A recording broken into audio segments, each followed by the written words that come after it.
Hi, I'm David Korn. And I'm Jim Pinkerton. And together, we're Blogging Heads TV. Back again. We're back again where our motto is, we're dead from the neck down. So don't worry about it. Fresh from today's headlines, we're talking first about, what, Jim? Well, I think that the big news, of course, is the prospect of another war in the Middle East, as if we didn't have enough already. Yes, they're coming. They seem to be becoming cheaper these days. The news, of course, we're talking about is the Turkish army shelling positions of Kurdish separatist rebels who have been becoming increasingly assertive and aggressive out of strongholds in Iraq. Right. I mean, it's something like 40 Turkish citizens and soldiers have been killed in recent weeks on the Kurdish border, and I think back to 1916 when we sent General Pershing. You were around back then? For a lot less than this. Yeah. So, I mean, it is a big deal contributing to the notion that some have that this is a little bit of a cluster, in Iraq. Yeah, so unfortunately, it brings us back to one of our favorite features here on Blogging Heads TV. The "I told you so." I mean, it was so predictable that the Kurds would take this opportunity to do what they've been doing for decades, and it's not just Turkey as well. Front page of the paper this week had a picture of a Kurdish brigade full of women, as it turned out, who are doing similar actions into Iran. When there's a whole question of whether the Kurdish rebel force that's focused on Iran as opposed to the one that's focused on Turkey is actually a terrorist outfit that we should be sanctioning rather than talking to, as it seems to be the U.S. government is doing. So it goes back to the fact that when it comes to playing the great game, as it's long been called, when foreign Western powers mingle in matters of Arabia and Persia, that it's quite complicated, and we usually mess things up more than we help. Right. I mean, the essence of the great game is to have other troops fighting each other. And so, for example... Well, we've succeeded. Oh, no, right, except we got case, Turkey fighting the Kurds. The Kurds are one kind of poster boy ally. And I think that it's surprising to me the Kurds is stipulating the Kurds have been horribly abused from history and gassed and murdered and massacred by the Turks, by the Arabs, by the Iranians, so they have a right to be mad at all of them. And don't forget how they were set up by Henry Kissinger in the 70s, and then they were betrayed by him when he changed sides. But that's a whole other story. Right, that's Nation Hobby Horse. Right, we can continue to ride, and not that you're wrong. So the Kurds should be playing a little smarter in terms of you can't attack everybody all the time and survive. That is kind of how minority groups become even more minority. But it's an unfortunate situation, and it does. Well, they have their history, their culture, and it seems to be true that their belief now is that our time has come, and it's not just in terms of going after Iran and going after Turkey. We're going to, it still hasn't played out yet in Iraq. They have cooperated with the national government, but there still is fighting to be done, unfortunately, over who gets control, as they call it, the oil-rich city of Kirkuk. I don't think they're even cooperating with the national government. Well, they come to meetings once in a while. But inside Kurdistan, they have their own. By law, you cannot fly the Iraqi flag. Right. So in other words, it is a sort of a case of we'll keep what we get negotiated over what you have.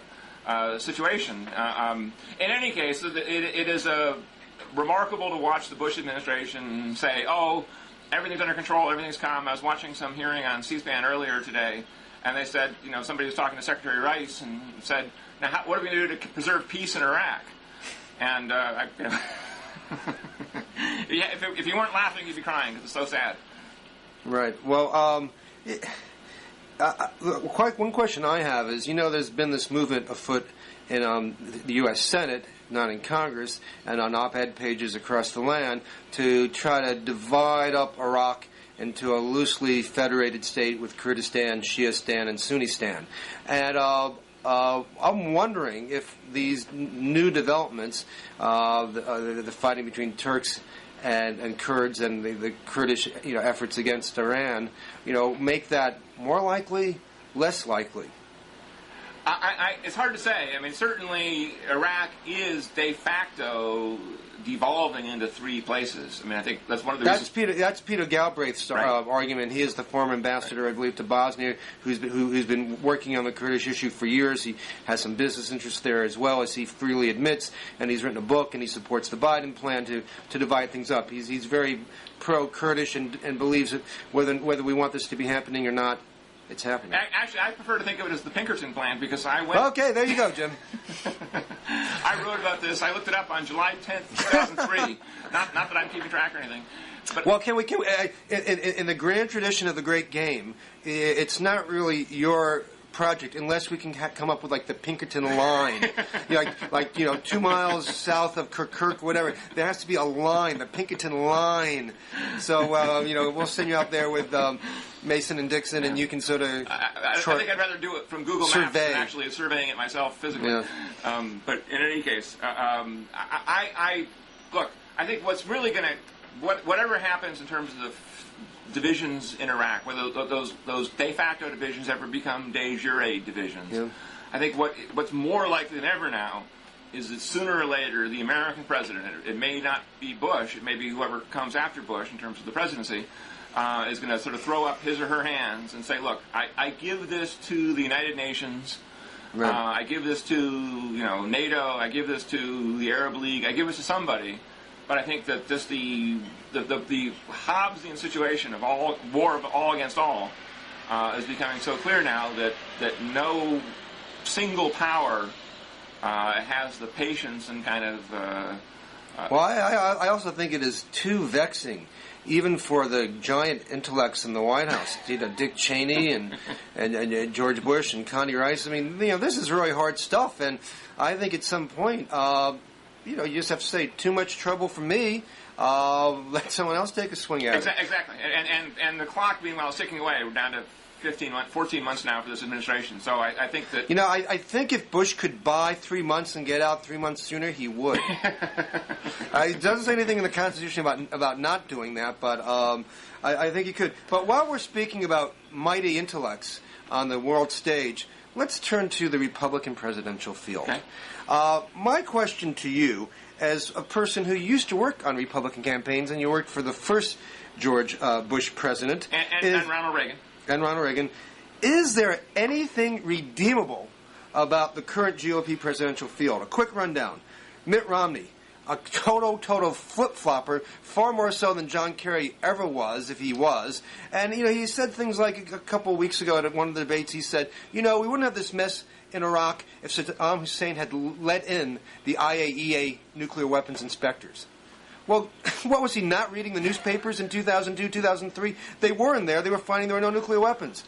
This guy doesn't deserve to be president. Giuliani, talking about this great game, mess of a game in Mesopotamia. He keeps saying, we need a strategy for Iraq. I have a strategy for Iraq. My strategy is victory. Can you take that seriously? John McCain, he's tired. He's lost his maverick sex appeal. Fred Thompson, he is actually a global warming denier. Not even George Bush denies global warming is happening. He just doesn't want to do anything about it. But Fred Thompson is denying that it's a problem. He did so in a radio commentary just a few months ago. So is this the best the Republican Party has to offer? None of these guys have come up with any ideas or solutions to the problems that ail us these days. Well, you only mentioned 3 of them. Are you done? 4. I mentioned 4. Oh. If you want to go on down the line and hail Mike Huckabee, go ahead. I would say, first of all, the only reason, or a major reason for even you to be spending a lot of time thinking about these Republican candidates is because I think more and more, frankly, it's likely that one of them is going to wind up as the next president. They're going to beat Hillary or whoever the Democrats run. Bold prediction from Jim Pinkerton. I'm sensing that for reasons we'll come to in a moment. But just to review the field here for a second, I certainly agree on McCain as a burnout candle. I think that Romney, the best you can say for him is that after 8 years of moral clarity, we could use a little flip-flopping, a little constructive, somersaulting on issues. I wouldn't mind if he just sort of fessed up to it. I mean, that's the thing. Well, okay. I mean, but you know what they said about Franklin Roosevelt, a chameleon on plaid. I mean, so this is not the first time that somebody has, has changed. I mean, Franklin Roosevelt campaigned in 1932 on balancing the budget. I encourage you to go out there and start the flip-floppers for Romney pack. 527. Fred Thompson, I realized that nobody had a better run of press 6 months ago, and nobody's had a worse 6 months than him since then, in terms of just Saturday Night Live and everybody making fun of him. Larry Craig had a bad stretch of it, but not... Okay, fair. Nobody in the presidential race. Okay, right. Yeah. But I would say this, that if Thompson can get his campaign act together, I think he'll still be pretty formidable because he speaks to the base of the Republican Party, which is, and the Republican Party, I think, is the natural majority party in the country. So if he simply has to sort of get to the point where he's kind of like, if you will, in a Woody Allen sense, showing up. And I think that just recently I was reading in the Washington Times, which is a newspaper that is very much read among the conservative activist community. Or maybe only read by the... That's entirely possible. Yes. But among conservative activists, the kind of people who go to primaries, Thompson saying in the paper this morning that he would deny federal aid to states and localities that harbor illegal aliens. That may, be vexatious to Victor Navasky, but it is catnip to, rank and file Republicans out there in the base. And then, of course, there's Mike Huckabee, who... Wait a second. Before you get to Huckabee, you got to finish for the front of the Packers. Rudy Giuliani. Giuliani. Come on. The thing you got to say about him, it's just a fact, is that he runs pretty competitively with Hillary in the national polls. In the last poll, she actually beat him, but she beat him by like 3 points. Yeah, yes. But that's for considering the fact that Bush is down to as low as 24 approval in some of these polls. I mean, 24. When your president's at Nixon levels like that, the idea that you're even competitive in the race at all and not just completely getting annihilated is kind of an achievement. Well, my question is, if a Republican candidate runs next year in the general election saying my strategy for winning in Iraq is victory, is the public going to go for that? I think that if the Republican candidate says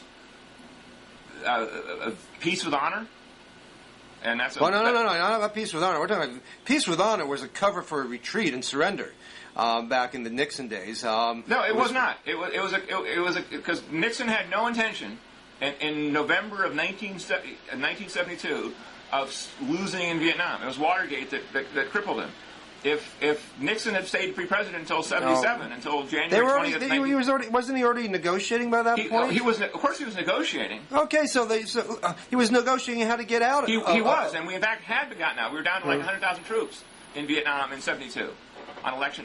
But the point is, Nixon was perfectly prepared, as the Christmas bombing post-election in 1972 reminds us, to bomb the North Vietnamese forever. For all the good it did. Well, it did do good. It defeated the May 72 offensive when the North Vietnamese... It killed a lot of innocent David, Vietnamese there's on all two different sides. issues here. One is what Nixon was... 3 issues. One is what Nixon intended to do. One is what Nixon did. And then the third one, of course, is the fate of civilians and the people of South Vietnam. Now, in terms of politics, what Nixon intended to do was not lose in Vietnam. And I think he would have, if he stayed as a strong, unimpeached, unscandal-ridden president, which of course he didn't, he would have kept a sufficient American military presence in there with the sort of perfected art of aerial bombardment. And not lost in Vietnam. Whoa, Jim. Perfected art? Come on. Perfected in terms of military. Ask the North Vietnamese if it was working against their army, and the answer is it was. It wasn't defeating them. I mean, you can go read the Pentagon Papers, which actually precede that time, to be fair. But their argument was that aerial bombardment could never do the trick. Maybe it would keep you even for some point of time, but you couldn't win that way. But let's get away from historical what ifs. And I would say this: Giuliani is to me, in terms of personality. And so for all those people at Newshounds and Media Matters and wherever else who want to cut and paste these clips if they bother with Blogging Heads TV, I'm saying in terms of personality, in terms of political sort of agenda, I think Giuliani is the most like Nixon. A tough-minded moderate. And that's a pretty fearsome combination in American politics, be a tough-minded moderate. Most moderates tend to be kind of woolly-headed and mushy as well as being centrist. Yeah, who will do anything, whatever it takes to win. Well, which, fair enough. I said tough-minded. No, yeah, well, I still wonder, to what degree, and we don't know yet, where the public's going to be in looking at the war, and whether, someone who comes along and says, I'm going to win it, without a plan. I mean, Rudy Giuliani has said nothing about what he would be doing differently at this point to win the war. He's just been saying, he's been hiding behind Bush's dress, saying, I'm going to, I support the president and I want to win like the president does come next November. That's not going to be good enough because Bush will have not won the war by that point, in all probability, as I know you agree with me. And so the question is going to be, dear Rudy, or whoever the nominee is on the Republican side, what would you be doing differently come the time you take the office? And if you don't have anything to say about it, then I wonder if the public is going to, buy your I'm going to win routine. I agree with that's a good point. I agree with that, which is one should remember what Nixon did in 1971 and 72, which is... Well, in 68, he said he had a secret plan to end the war. And he did. Talking about 68. He did have a secret... And the plan was revealed pretty quickly, which was he was going to go around North Vietnam to China and Russia. Right. Well, this was a secret plan that David, didn't end the war. It ended American participation, and by about... I thought you just said it was ended by Watergate. It ended... substantial American military participation by Election Day 72. Well, I think we're both too young to be arguing about Vietnam. In a way, because the point is he went to Russia and China. So that what the next president, if the next president wants to fix Iraq and also Iran, then he or she is going to have to somehow break Iran's current alliance with Russia and China, which we saw visibly when Putin visited Tehran last week. And the Chinese and also now the Indians are busy buying up Iranian oil and natural gas. I'm going to be happy to watch Rudy Giuliani get out there and say, I'm going to end this war by forging close relations with Russia and China and forcing them to do what we want them to do. But let's move on if we can, because we got we have a fun-packed show here, full of thrills and chills. Driver's license in New York State. It's become an issue, something that you care about. Care to explain? Well, I mean, why do you care about who's getting a driver's license in the Governor Spitzer Empire State of New York had a plan, issued a plan. Governor Spitzer. I'm sorry. Governor Elliott Spitzer, very popular Democrat, tough-minded moderate. Right? Well, that's what he campaigned on. Yeah. You can always win like that, but then you got to remember to govern like that.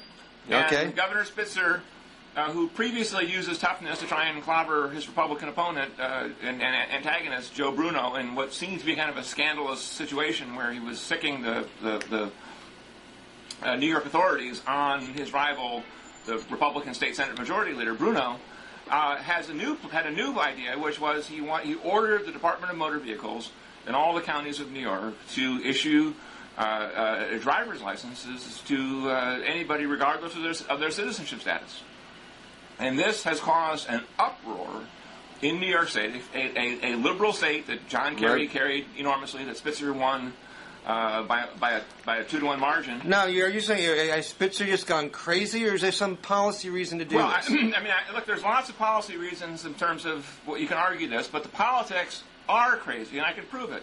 No. Before we get to politics, let's talk about politics, the policy. Because, would you also say that Spitzer should put an order out saying that that people should not be treated at hospitals or clinics unless they can prove their status? That anytime a cop pulls over anybody, he should ask their status. Anytime he questions a eyewitness to a crime, he should ask their status. I mean, is this, should we become a police force, a state police force, a national police force that makes status the be-all and end-all? Well, to be honest, I think we should.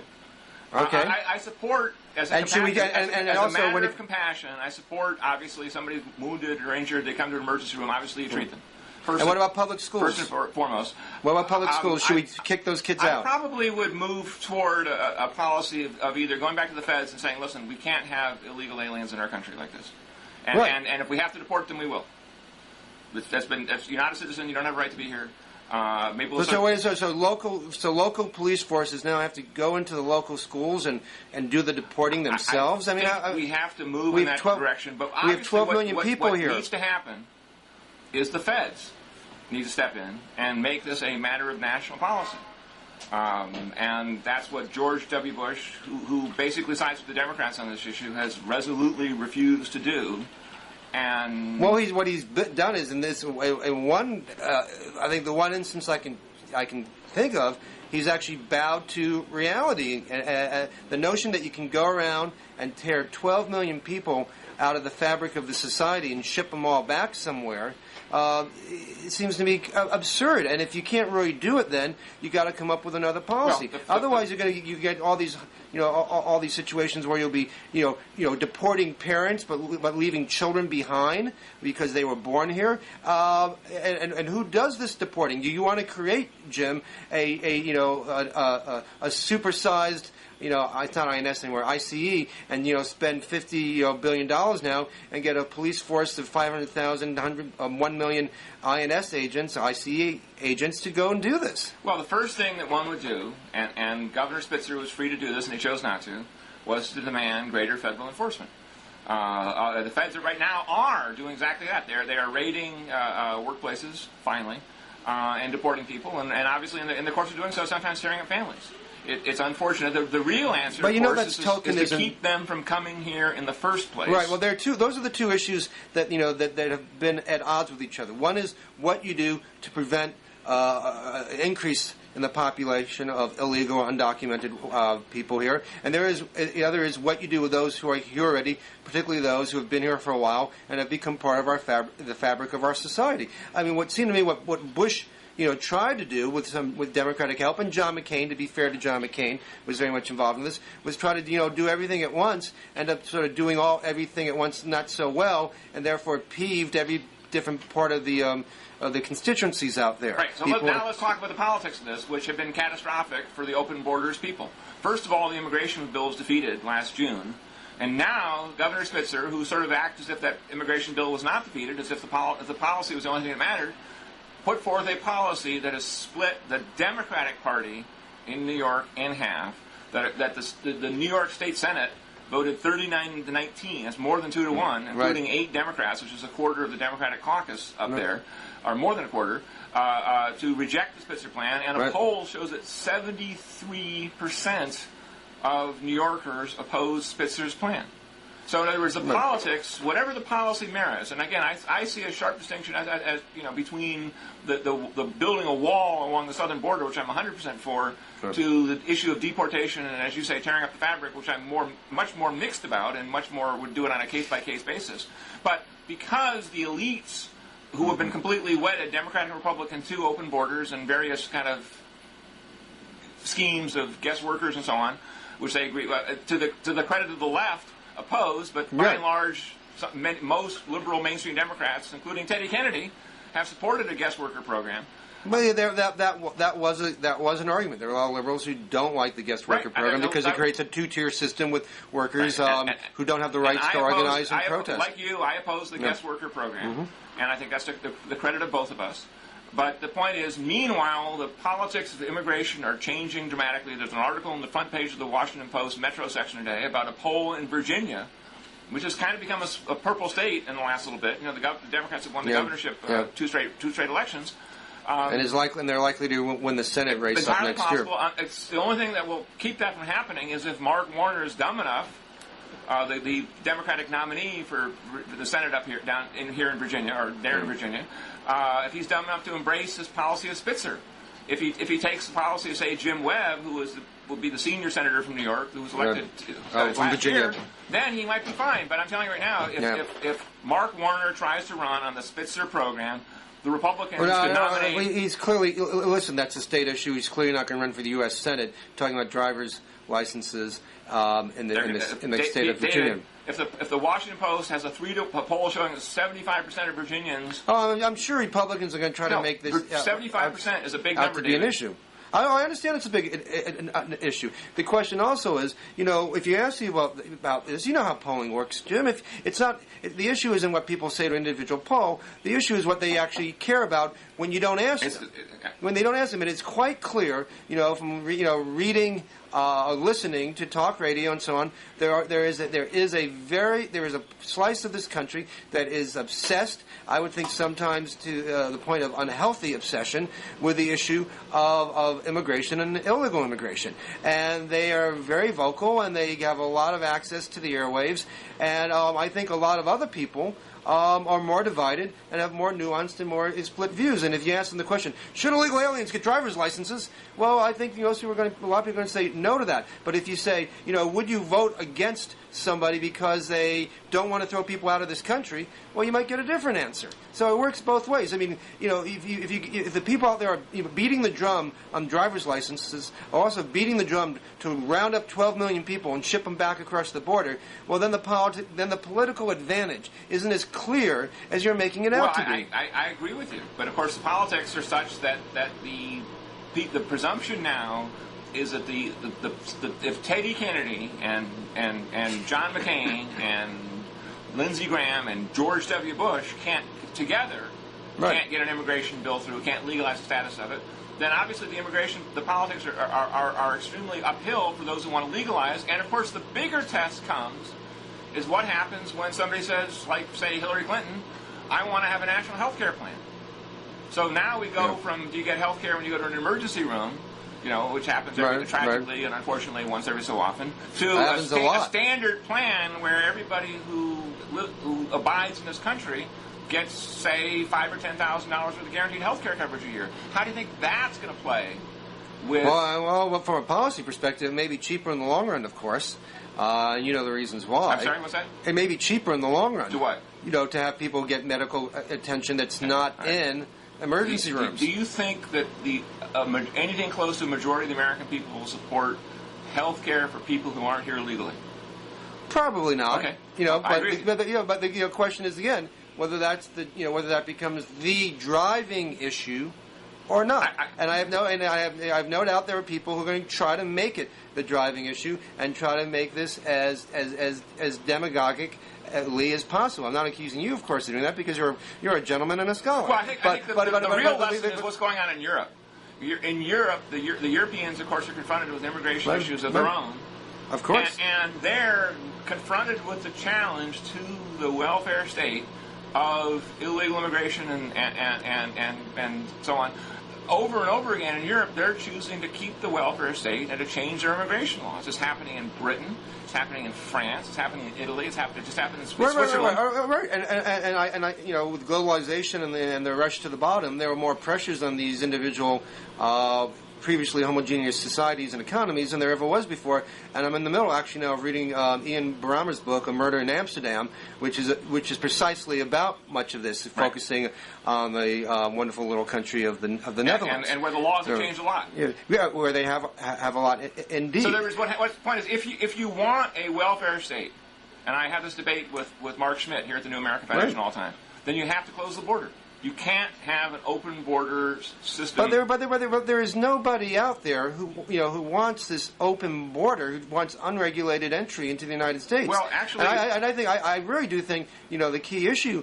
I mean, there are some business interests who do. I think if you were about to interrupt, and that may be the point you were making. But in terms of left and right, pundits and commentators and political folks, and to me, the harsher debate, the more defining debate, has been what we do about the people who are here already. Yeah, nice try, David. The fact of the matter is that Benny Thompson, who's the chairman of the House Homeland Security Committee, has said flat out he's against the wall.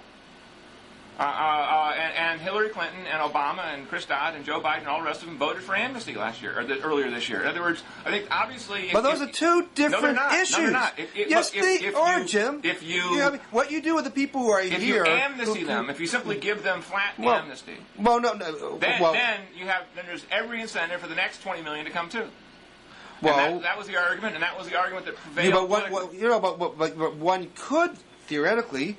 in your framework, be in favor of tightening border security and allowing legalization.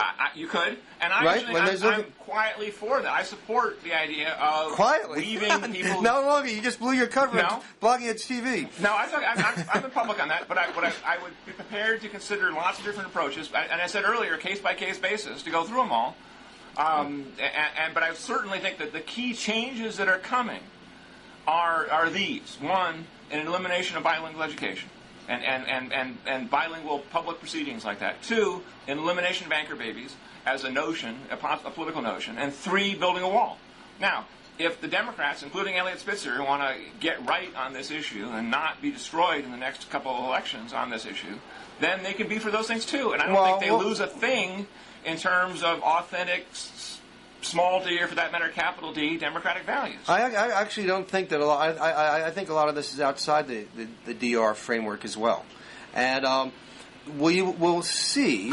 Whether these fires, these burning fires, much like the fires in San Diego. I don't know. How about a wall of fire on the border? Maybe that would work down there. But we'll see whether this becomes the prairie fire that you've been talking about as long as you and I have been doing the show. Okay. But this is all part of an even larger Pinkertonian perspective on the world. I mean, I got my copy of the American Conservative magazine, which, if people don't know, was founded by Pat Buchanan, sort of a conservative, but sort of a non-neocon, anti-neocon. Paleocon, we call it. Paleocon, the dinosaur old conservative.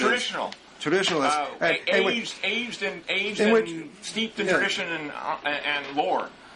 Yes, or one could say weighted down by old-fashioned notions no longer operative. But nevertheless, I'll give you an old-fashioned notion. No. Let me just tell the readers where we're leading up to, and then because I'm about to flag your piece here, and that is in the American Conservative, a piece by James P. Pinkerton, "The Once and Future Christendom," right, in which you, under the influence of J.R. Tolkien, author of Lords of the Rings, write an 11-page article. We're not talking about an op-ed piece here, my friends, in which you say it is time for the West to revive the notion of Christendom in terms of beating back the Islamic hordes who are about to overrun Europe, and then it's only one short hop across the puddle, and American and Western civilization is lost. You can sort of describe this yourself, but I was interested that in reading this piece, Jim, very little mention of the role that China might play in the world's future. Some people are more concerned with China being a competition and perhaps problems for the West, the United States in the future.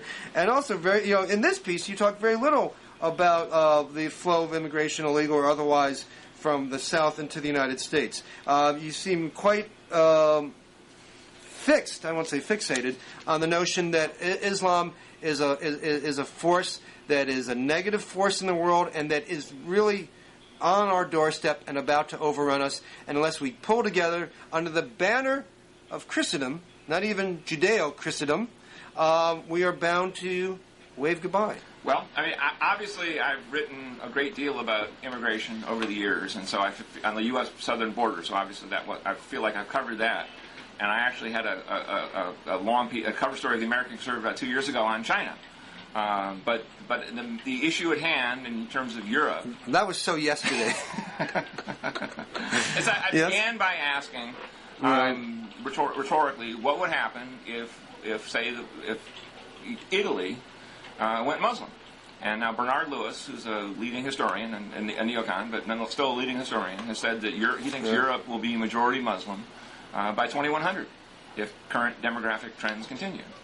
And so I thought to myself, well, what would happen if the Muslims took over, say, the Vatican, and did to the Vatican what the Taliban did to those Buddhist statues and bombing on Afghanistan? But Jim, let me just stop you there, because your view of Islam here is equating all Islam to the Talibanic version of Islam.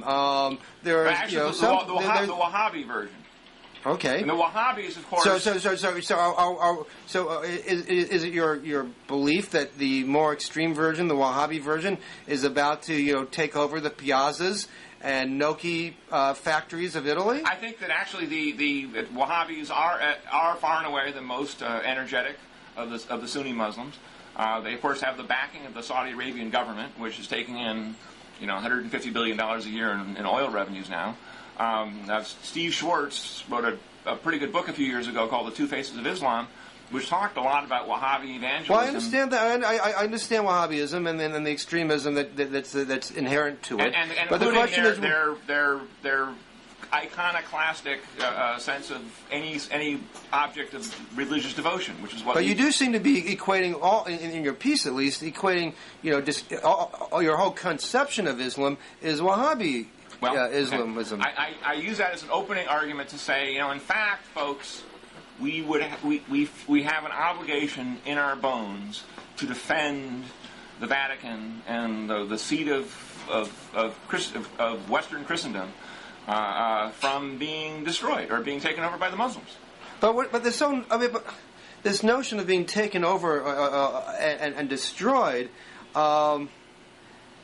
This is certainly the Pinkerton nightmare scenario here. But do you really believe we're on the verge of that happening? I think the demographic trends are pretty clear. Well, you just spoke a few moments ago about the European nations taking steps to. I'm for the steps. Challenge those. Here's another step that I can't. So if they're taking those steps, is this? My concern here is that that you're hyping the threat. Just the way we've seen in other instances in recent years. I'm not saying there's a challenge, and there certainly is a problem with preserving Enlightenment values in a world in which fundamentalists are opposed to them. We saw that with things like the Danish cartoons. We saw that with the fatwa against Salman Rushdie. I mean, there are aspects of Muslim culture and society that does not allow for the tolerant spoofing.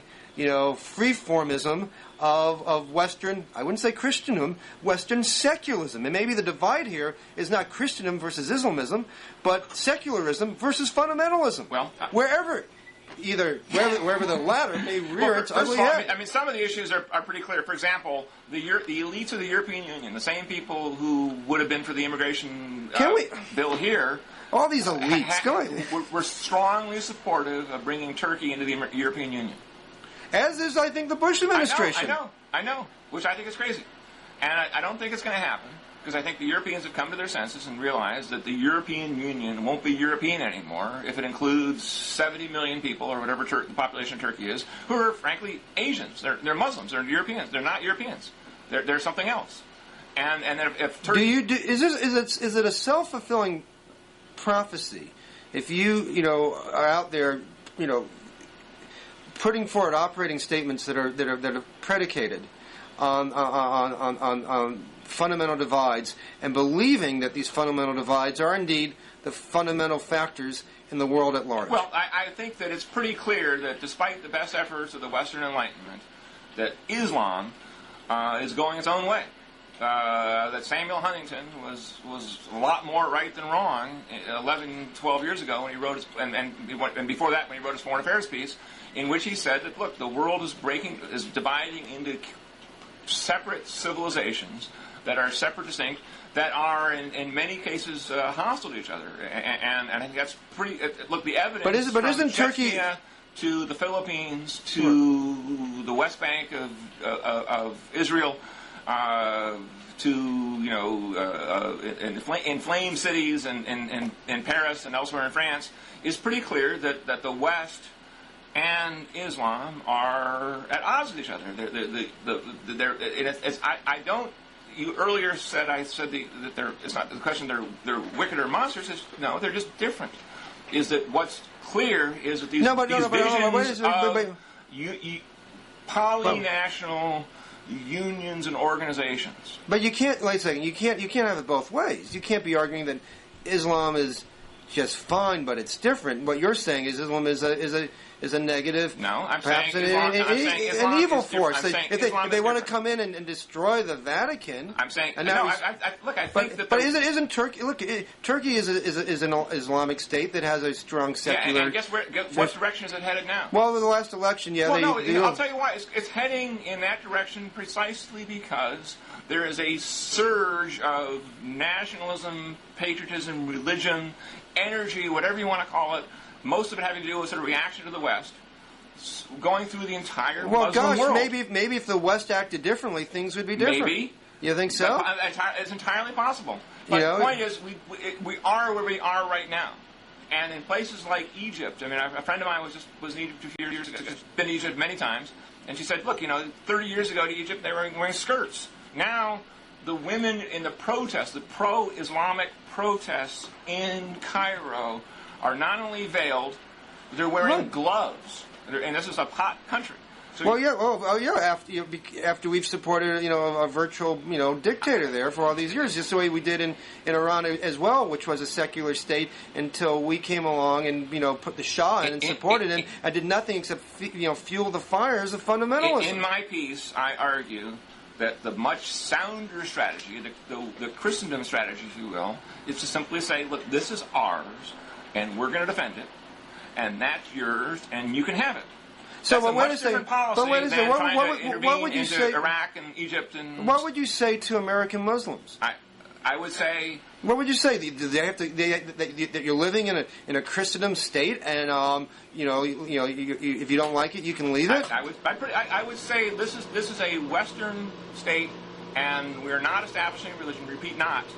But we're just calling ourselves Christendom. We are going to be, well, the Christendom thing is based on a different argument, which is the observation that of the 2.2 billion people in the world who are mostly Christian, the historically Christian places, they're actually, curiously enough, divided into 4. Okay, but wait, I don't want you to get off so easy on the American Muslim question. I interrupted you, my fault. Please go back to the message you'd say them, or to Hindus, or to Zen. We Americans understand we have a serious, and I do underline serious, internal security problem. And just as... What's your evidence of that? Pardon? What's your evidence of that? 9/11? No, our internal security problem. Well, 9/11 was here in New York. Yes, but since then, all these terrorism cases have gone nowhere. The London case, the Madrid case. But none of these people were Americans. Okay, I'm talking about American Muslims. David, what do you say to American Muslims? David, it is naive to think that the same intellectual, ideological, jihadist currents that are propagated on channels like Al Jazeera and through the web aren't rattling around in the Muslim communities here in America. That's just naive. Well, what's your evidence? Well, the evidence is they keep busting these conspiracies that fortunately never get very far. The Lackawanna case, the Lodi, California case. Listen, Lackawanna, even the prosecutor there said it was a minor case. Minor isn't non-existent. Listen, the Fort Dix case. I mean,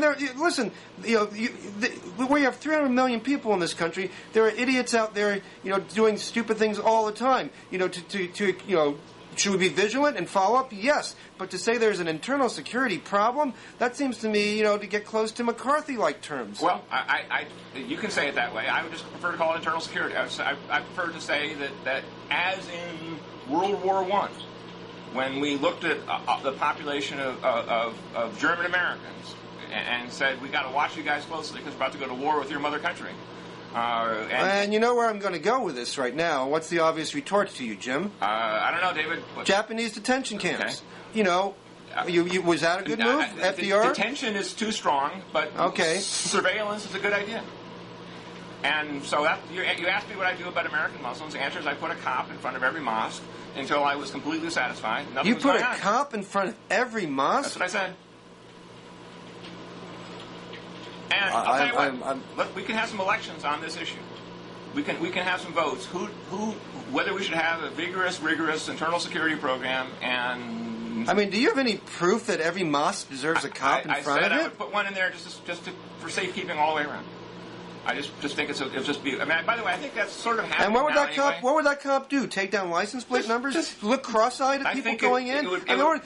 Maybe search them. Maybe get into their computers. I mean, what would that cop do in front of that mosque? Come on. It would be a good. Talking in practical terms. It would be a good Durkheimian exercise.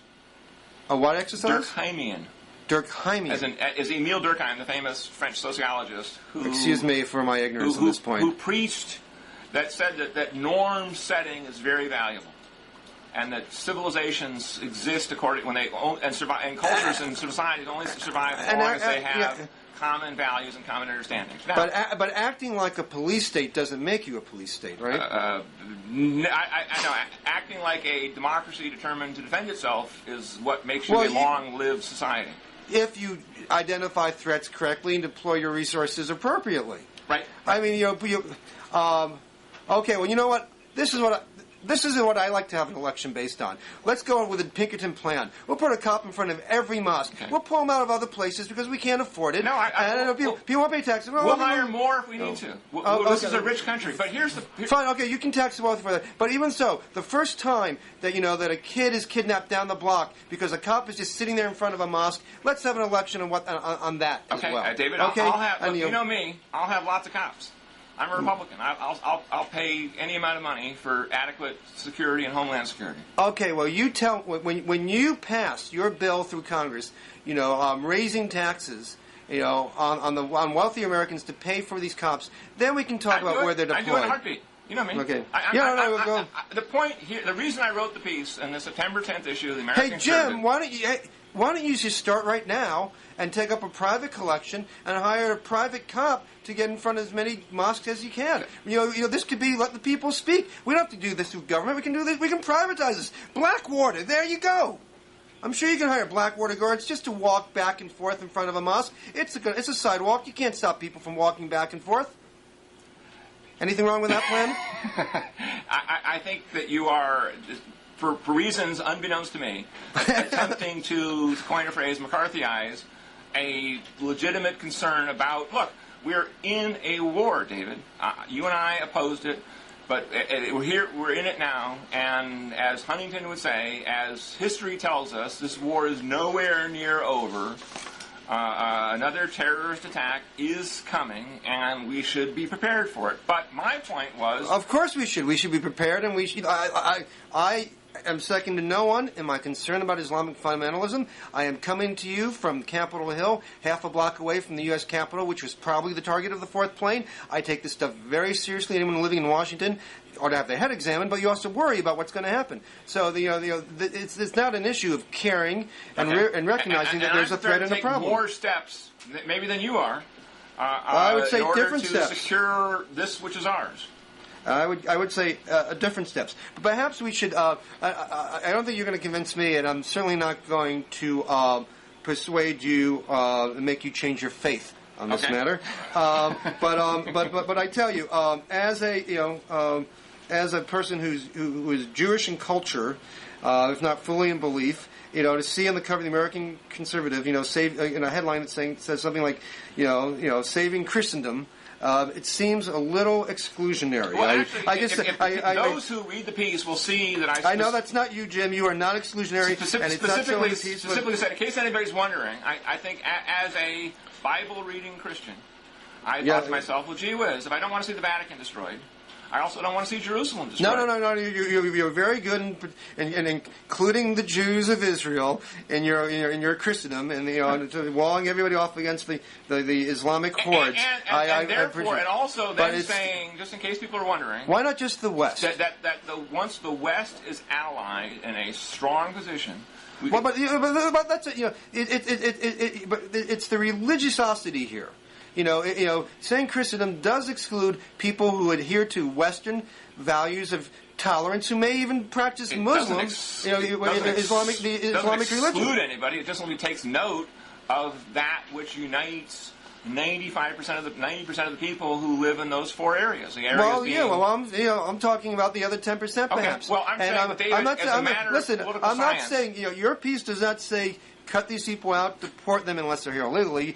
You don't say that. I'm just saying as a point of rhetoric. Well, the reason why the rhetoric is valuable, the reason I put it in there, was as a rallying cry to remind people, and to remind people who otherwise, I think, are eager to see the West destroyed, like Putin and like Hugo Chavez, that in fact they have a stake in the preservation of the Western Christian corpus. Well, it seems to me... The reason being this, and that is that right at any given moment, Putin and Hugo Chavez, and probably Castro and others, are busy rooting for the Iranians and hoping that Iran gets a nuclear weapon so that it can nuke New York or Tel Aviv. Well, but it does seem to me that, particularly, this from being involved in politics, Jim, that you people know what their own interests are, and to go around saying, Putin or Chavez or anybody else, no. You see that what you think is really wrong, and you should join us in this Christendom crusade or preservation is politically naive. Well, here's why it would work, I think, and that is right now if the issue is getting Putin and Chavez and Castro and whoever else, for that matter, a lot of leftists in the West to help Bush and America occupy Iraq or subdue Iran, of course their answer is no. They don't want us to. They don't want us to do it. And they don't want us to succeed. So, just think. You say, look, the secret about Russia and Venezuela is that the underlying religious historical commonality is still there. Hugo Chavez, much to the consternation of leftists, is pro-life. Venezuela is a pro-life, anti-abortion country. Why? It's a Catholic nation. I'm sorry? There's a lot of Catholics. Exactly. Yes. Exactly. As so the much point as is there is that underlying subtext of religious common ground to take advantage of. I'll make this last point before we move on if you want to keep going. It seems to me, though, Jim, that after 9/11, we had the opportunity, the historic opportunity, of making this an issue of the West versus Islamic fundamentalism, extremism, jihadism. And we completely blew it by, as you agree, blundering into Iraq.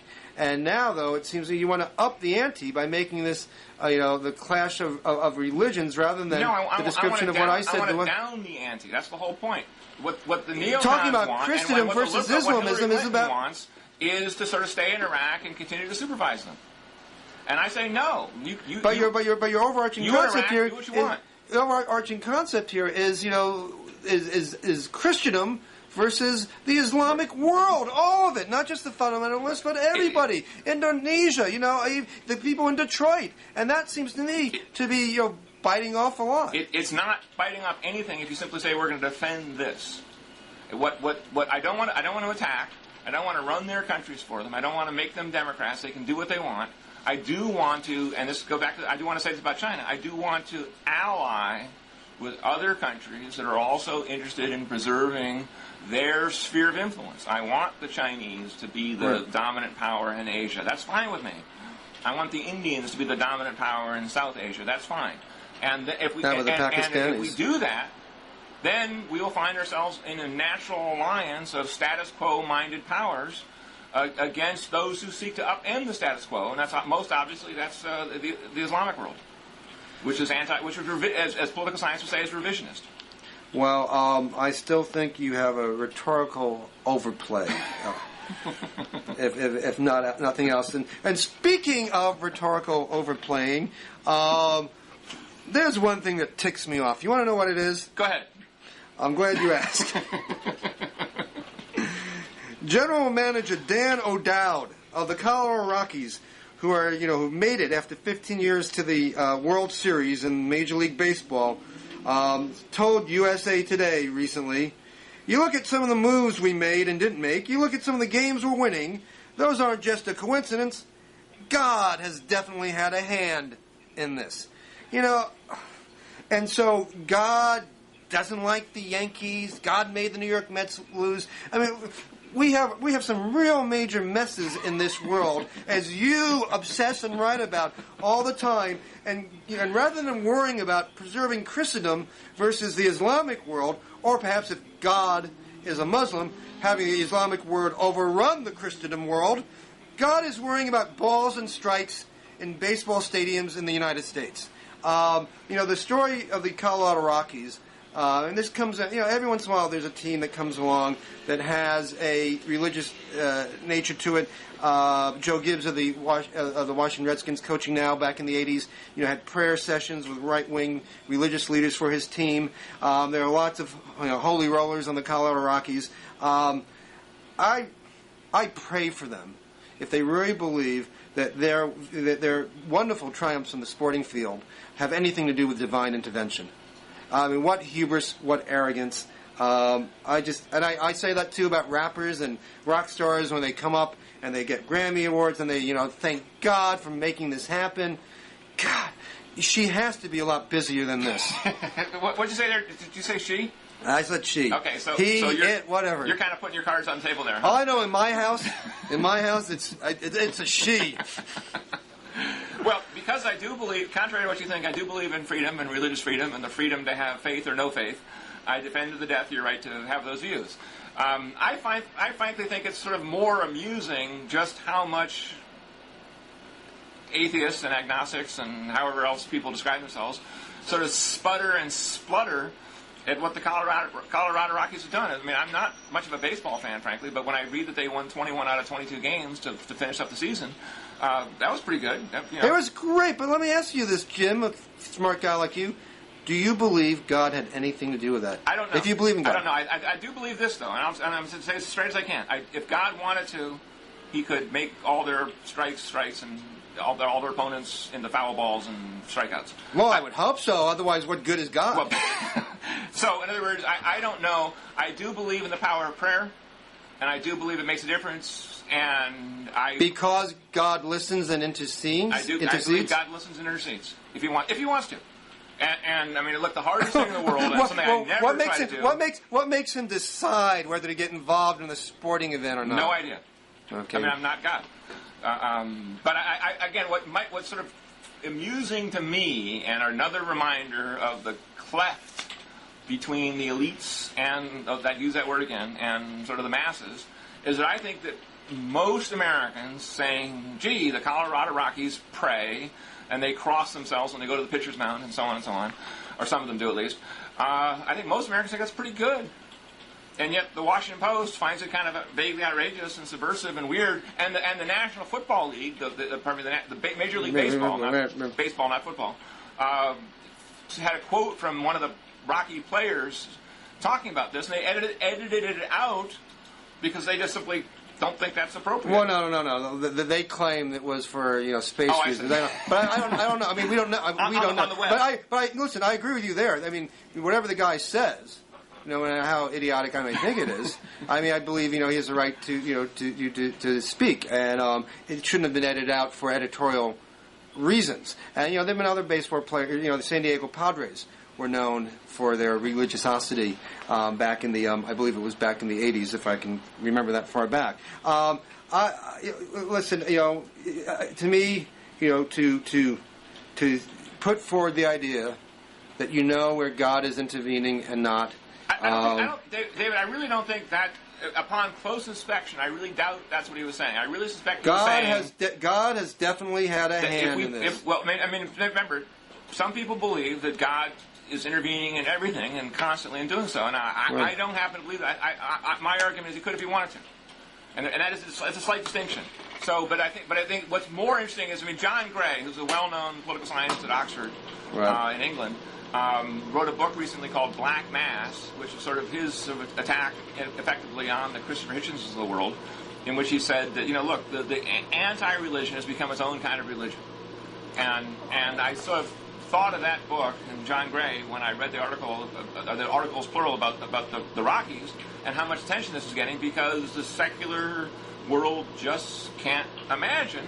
Well, wait a second. As someone who is agnostic on a good day,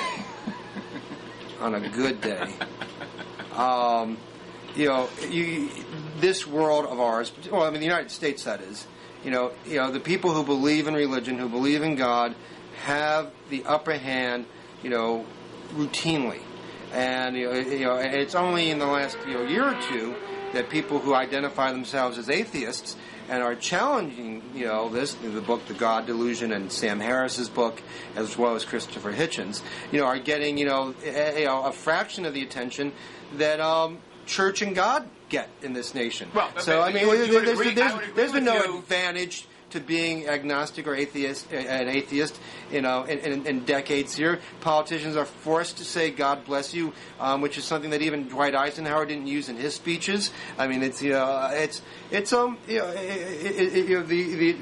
advantage is not to the skeptics and those who raise the questions. And it seems to me that after a couple thousand years of Christianity or any other religion, and looking around at the world as it is today, I would say this for Islam too, one would have a pretty, there's a good case to be made that all these guiding forces in our cultures and civilizations ought to be put under scrutiny. And if they can't stand the heat, get out of the kitchen, I would just make this distinction, and that is, obviously the vast majority of the American people are religious in some degree or another. Yes.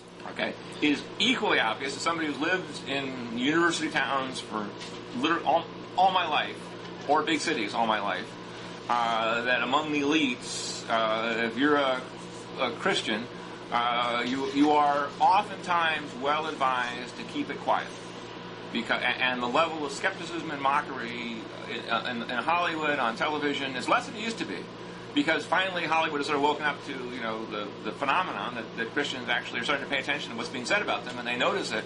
So now there is a kind of you say this about elites. When have presidential candidates and presidents not come to churches? Elites, presidential candidates have to get votes from real people. They're not. They don't tend to talk like this. What elites are you talking about? I mean, there was the media and the world of foundations and think tanks, which you and I are both very familiar with. There's not much discussion and consideration of any religious themes to speak of. My office is in the Methodist building. I'm surrounded by public interest people here who are motivated and are working out of religious conviction. Remember, I didn't say there weren't lots of them.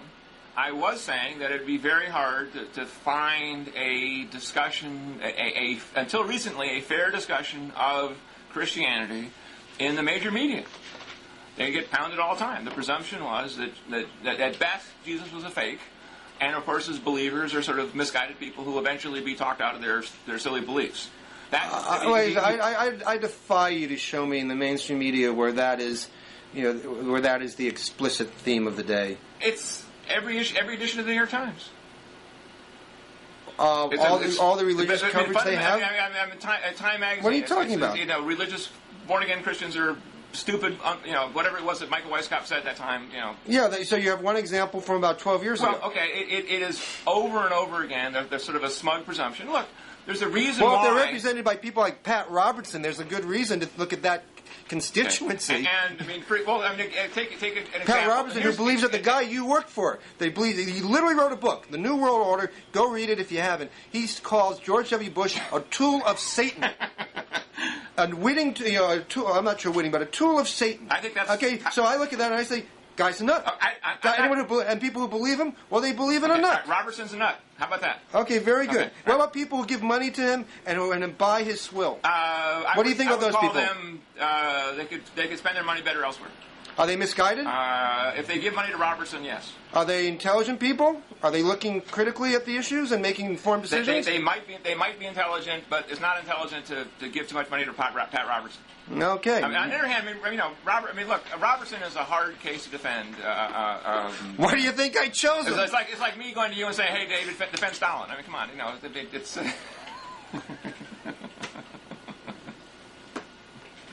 You there? I'm here. Okay, all right, good.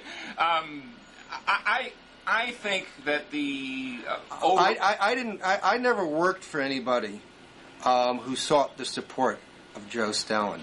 Well, in fact, you did in terms of Pat Robertson. Sought the support of Stalin. No, sought the support of Pat Robertson. No, I said I never worked for anybody who ever went out looking for Joe Stalin's support. Well, you worked for people who are quite happy to find the support of Pat Robertson and his misguided followers. When did I work for somebody who wanted Pat Robertson's support? George H.W. Bush. We ran against him in '88. After the primaries, yes, and then he didn't want his support in '92. Oh, I don't know. Probably. I'm sure well, we did. Of course. Yeah. Okay. Look, politics. There's a reason why I'm not in politics anymore. That's why I like talking to you these days. That's why I like talking to you these days. Because I want the freedom to think exactly what I want to think and say what exactly I want to say. And so it's you pay a price for it, as you and I both have learned. Yeah. You don't necessarily have everybody's your friend, and so on. But anyway, just go back to the Rockies. I sort of found myself. I was actually born in Massachusetts, in Cambridge, Massachusetts, and so I should be a Red Sox. God, what happened, Jim? How far you've come. town elders must be pulling out their hair. But so, are you rooting for the Rockies? Is what I want to know. Even though you come from Cambridge, Massachusetts, close to the great Green Monster. It would be sort of insincere for me to say that I was any kind of sports fan, but I found myself charmed by the Rockies, and if they do, so I guess in some sense, yes, I am rooting for them. This is the question. Not that I really care either way. Okay, but I will look forward to the Blogging Heads session after the World Series, where one of us will. Well, I don't know if I'm rooting for or against anyone this series, but I do have one question. And that is, if the Rockies lose, will they blame God? You give them credit, you got to give them blame. I think that just for the theological point here, it's not so much God's on your side when you do well, but when you screw up. No, I think you just simply say thank you, God, when you're better off, and you say it's God's will when you're worse off. That's reasonable. Okay, God is great. I'm going to tell Christopher since you said that. Very good. Well, I'll see you at the ballpark, and I'll see you later on Blogging Heads TV. Thank you, David.